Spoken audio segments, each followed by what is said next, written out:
अस्सलामु अलैकुम दोस्तों। आज मैं आपको हज़रत मूसा अलैहिस्सलाम की कहानी और समंदर का वाक़या बताने जा रही हूँ।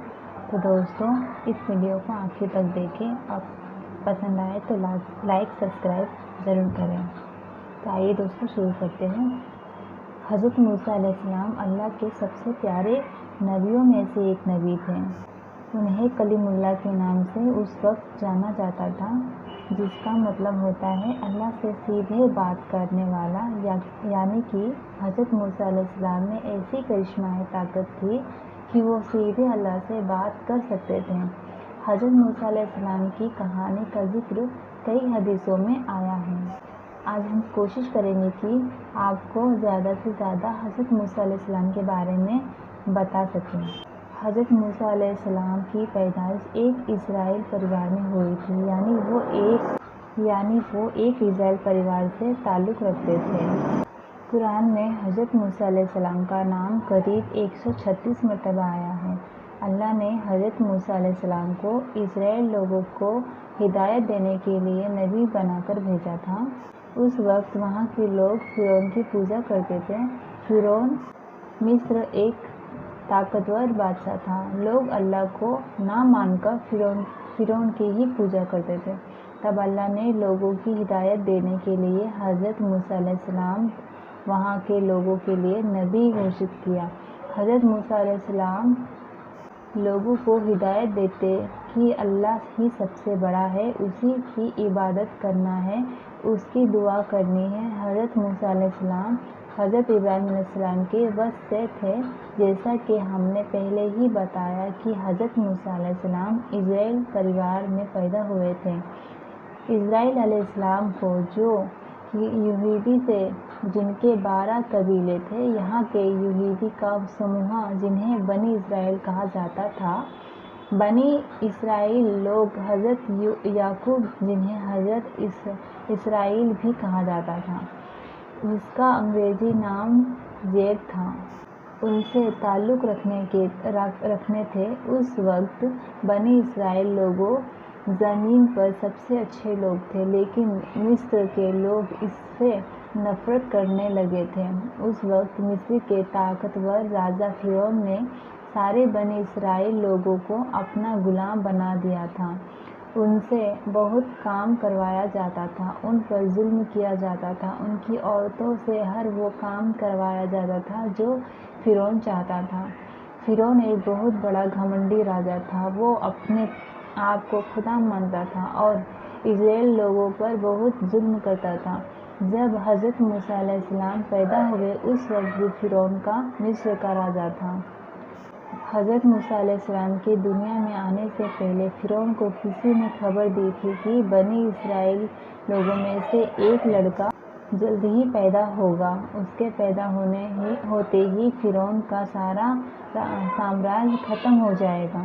ये बात सुनकर फ़िरौन घबरा गया और उसने अपनी सेना को आदेश दिया कि हर बनी इस्राएल के घरों की तलाशी करो और जहाँ बच्चा दिख रहा है उसे मार दो। फ़िरौन सिर्फ बेटों को मारना चाहता था, बेटियां होने पर वो उन्हें छोड़ देता था।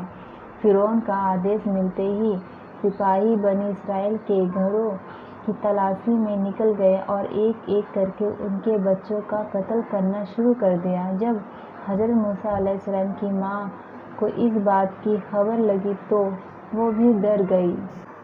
तब अल्लाह से एक पैगाम उनको आया कि तू उसे एक टोकरी में रख कर नीली नदी में छोड़ दे, इससे बच्चे को कुछ नुकसान नहीं होगा। अल्लाह के हुक्म के मुताबिक उन्होंने आप यानी हज़रत मूसा अलैहिस्सलाम को एक टोकरी में घर के पीछे नीली नदी में रख दिया। नदी में रखते ही टोकरी भी बहने लगी। टोकरी नदी में बहकर फ़िरौन के महल तक जा पहुंची। टोकरी को देखते ही फ़िरौन ने सिपाहियों से कहा, हज़रत मूसा अलैहिस्सलाम को टोकरी से निकाला और फ़िरौन के पास ले गए।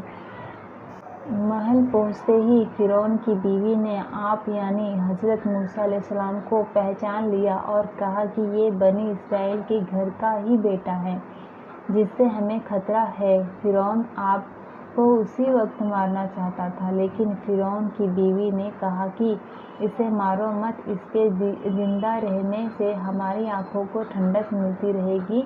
ہمارا دشمن ہمارے سامنے ہی ہے اور ہماری قید میں ہے، ہو سکتا ہے یہ ہمارے لیے خوش نصیبی بچہ ہو۔ فرعون نے اس کی بیوی کی بات مان لی اور آپ کو اپنے محل میں رکھ لیا۔ جب آپ کو بھوک لگتی تھی تب فرعون نے اس کے یہاں کام کرنے والی عورتوں کو بلایا اور کہا کہ اس بچے کو دودھ پلاؤ، یہ بھوکا ہے اور رو رہا ہے۔ لیکن اللہ کی قدرت دیکھو، کوئی بھی عورت آپ کو دودھ نہیں پلا پا رہی تھی، ساری عورتیں دودھ پلانے میں ناکام رہیں۔ پھر فرعون سمجھ گیا تھا کہ یہ کوئی معمولی بچہ نہیں ہے۔ پھر دودھ پلانے کے لیے آپ کی ماں کو تلاشا گیا اور تلاش کر آپ کو دودھ پلایا گیا۔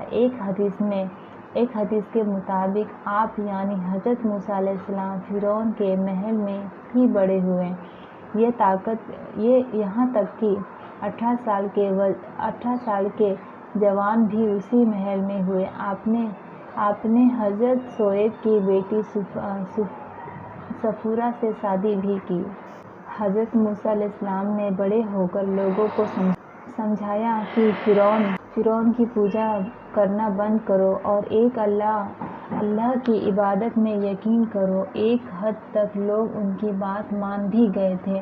اسی دوران مصر میں بھینکر اکال پڑا تھا، لوگ کئی بیماریوں سے مطلب ہو گئے تھے۔ سارے لوگ حضرت موسیٰ علیہ السلام کے پاس پہنچے اور کہا کہ ہم آپ کے کہنے پر چلیں گے، اور وعدہ کیا کہ وہ ایک اللہ ہی کی عبادت کریں گے۔ جب لوگ بیماری سے ٹھیک ہونا شروع ہوئے اور حالات پہلے جیسے ہونے لگے تب لوگ فرعون کے ڈر سے واپس اسی کی پوجا میں لگ گئے۔ اسی دوران فرعون کے ظلم سے لوگوں کو نجات دلوانے کے لیے حضرت موسیٰ علیہ السلام نے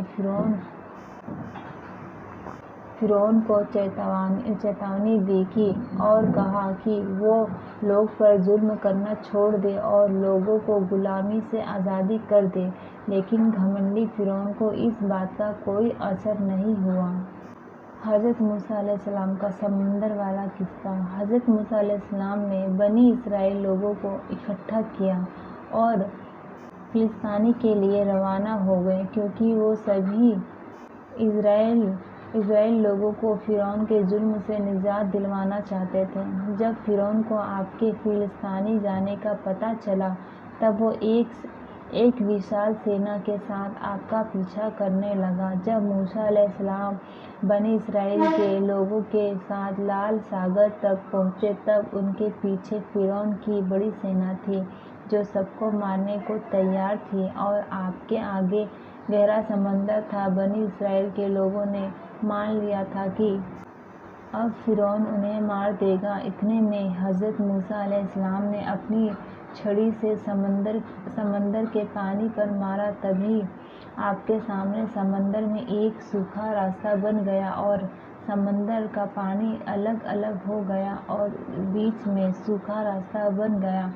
حضرت موسیٰ علیہ السلام اور بنی اسرائیل کے لوگوں نے راستہ پار کر لیا۔ فرعون بھی اسی راستے پر اپنی سینا لے کر گیا۔ تبھی اچانک سے راستہ بند ہو گیا اور فرعون اور اس کی سینا سمندر میں ڈوب کر مر گئے۔ امید کرتے ہیں آپ کو حضرت موسیٰ علیہ السلام اور ان کے قصے کے بارے میں جانکاری مل گئی ہوگی۔ حدیث میں آپ حضرت موسیٰ علیہ السلام کی کافی ساری کہانیوں میں ذکر آیا ہے۔ ہم کوشش کریں گے کہ آپ کو آگے بھی اس طرح کی معلومات دیتے رہیں۔ دوستو، میری یہ ویڈیو پسند آئی ہو تو ایک لائک ضرور کریں اور ایک سبسکرائب ضرور کریں۔